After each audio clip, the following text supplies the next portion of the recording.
Hello, welcome to Coffee with Ken, Brewing through the Starbucks Roast Spectrum, Episode 2. Today we will be tasting Veranda Blend. Um, I'm doing this project, brewing through the entire Starbucks Roast Spectrum. Started last week with the lightest roast, Willow Blend, and each week I'm going to be working my way through the spectrum. So today is Veranda Blend, which is the next darkest roast. It's just a notch above Willow Blend. Willow is the lightest. Veranda is slightly darker than that, and is one of only those two core blonde roast coffees that Starbucks sells year round. Um, there's some other seasonal ones, but as far as coffee that they sell on the shelf year round, there's only two. So this is the second one. Veranda, just a few facts to get into about Veranda before we taste it. Like I said, it is a blonde roast. That's one of the major facts. It is a Latin American coffee. So that will be one of the distinguishing features differentiating it from Willow Blend. Willow Blend was a blend, if you remember, of Latin American and African coffees, which actually leads us into our kind of what's going to be a weekly sidebar.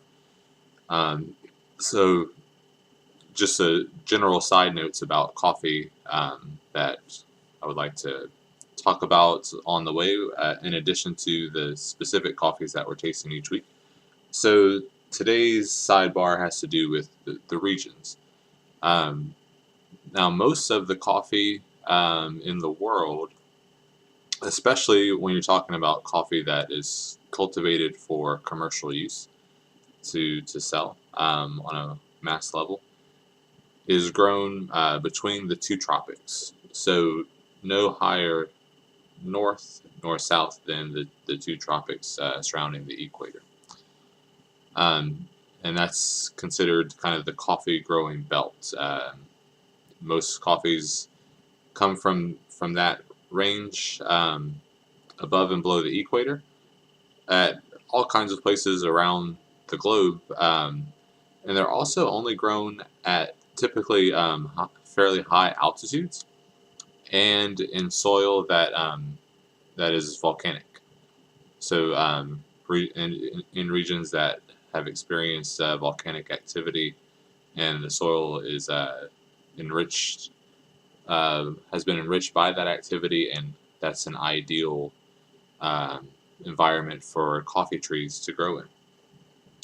So, and then Starbucks classifies its coffees, not classifies, but basically they divide it up into three major regions that they obtain their coffee from. So one of the major regions is Latin America, so that includes South America and Central America and Mexico. Another region is Asia Pacific, so that's the various islands in the Pacific Ocean and just off the eastern coast of Asia, and Eastern Asia as well. And then there's also Africa, is the third major coffee growing region for Starbucks. So a lot of times it's East Africa in particular, but not always, I don't think. So like two of their coffees that we're going to cover in future weeks are Kenya and Ethiopia, which are both exclusively from Africa. And like we said, it gets used in blends as well. Like the Willow Blend is a blend of Latin American and African coffees. So Veranda is a blend of coffees that are just from Latin America. And I've actually found it very difficult to pin down and find the information that would tell me exactly which countries these beans are coming from. And I have a feeling they may not say because it may not always be the same. It may vary based on uh, the particular crop for a year.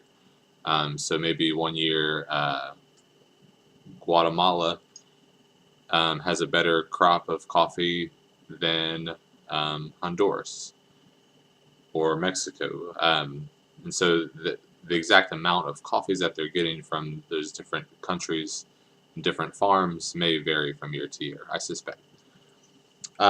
Coffees from Latin America tend to, Starbucks tends to roast them a little bit lighter, especially if it's a blend or a single origin that's just Latin American. You don't have any coffees that are exclusively Latin American beans that are roasted dark. So they're all going to be either blonde roasts or medium roasts. Um, they are they tend to have some acidity. I believe we discussed that last week with the Willow blend. Latin American beans, they're processed using what's known as the wash method. It uses a lot of water, and the washing process brings out a lot of the acidity in the beans. And that kind of tends to translate as a certain brightness and tanginess on the tongue.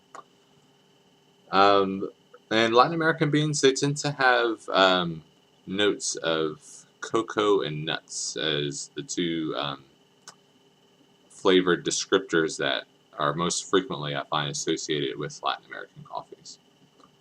So let's go ahead and taste this Veranda blend.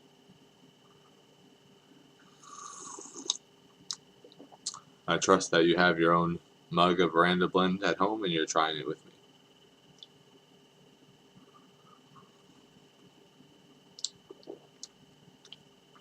I think for me, one of the descriptor that Starbucks uses, and the one that's biggest for me when describing Veranda blend, is mellow. There's nothing about Veranda blend that really strikes you whenever you drink it. There's nothing in it that really stands out as far as a particular characteristic. It's very balanced. Um, this is one of those coffees that, to me, tastes like the kind of the ideal that people have in their minds when they think about what coffee tastes like. Um, One thing that's interesting to note, though, is that if you take an average coffee drinker and put this in front of them and ask them to taste it and describe it, they may say that it tastes like coffee. This is what coffee tastes like. There's not a whole lot that your typical coffee drinker who doesn't necessarily study the different characteristics of different kinds of coffees. That's what they would say. But if you take this same coffee and put it side by side with some darker roasts, because I've done this at Starbucks numerous times, especially when training new people. It is absolutely amazing the difference in the qualities that will come out in the two coffees when you compare them side by side. So if you take something like French roast, which is the darkest roast that Starbucks offers, and you drink that, and then you drink this right after, this is going to taste like somebody just added sugar to it while you weren't looking. Like the sweetness just really comes out when you compare it with some of those darker roasts. It almost, to me, starts to taste like honey, um, and it kind of acquires a little bit of a sugary taste to it, even though there's no sugar in it. This is a coffee that the flavors of it will blend well with things that you could add to it, especially just your standard cream and sugar. Um, if you're the kind of person that puts cream and sugar in your coffee, then this is one of the probably the better ones you could buy, especially if we're comparing this to Willow. Willow has enough qualities and enough complexities to really stand out on its own. You can find a lot of interesting things in Willow, and I find that cream and sugar would tend to mask those qualities, whereas with Veranda, cream and sugar would tend to complement the flavor of the coffee more and blend well with that. And a last little note is one thing that's really interesting about Veranda is the sweet qualities that you would find in it tend to increase as the coffee cools. So I find that once it's no longer piping lava hot, and you're still sipping it, and you're about halfway through it, and it's really getting kind of warm and cozy, more so than hot, the sweetness just increases as that happens, and you really you start to get a kind of lingering. There's not much of an aftertaste at all. It is very smooth. But when the coffee starts to cool, you get a lingering sweetness in there that just a little bit of an sweet aftertaste is very pleasant. And for me, that kind of enhances, makes me like this coffee a lot more. The fact that it does that, it almost gives me a little bit of a buzz. I want to say, like not just from the caffeine, but the sweetness, that sweet flavor just lingering in my mouth. It's just fantastic experience. Okay, I think that's going to wrap it up for Veranda Blend. Luckily, I got this video a little bit shorter than the last one, and hopefully I'll get better at this as we go along. And next week, we're going to take a break from going through the spectrum to taste one of the seasonal coffees that Starbucks offers, and we're going to taste Thanksgiving Blend. So see you next time.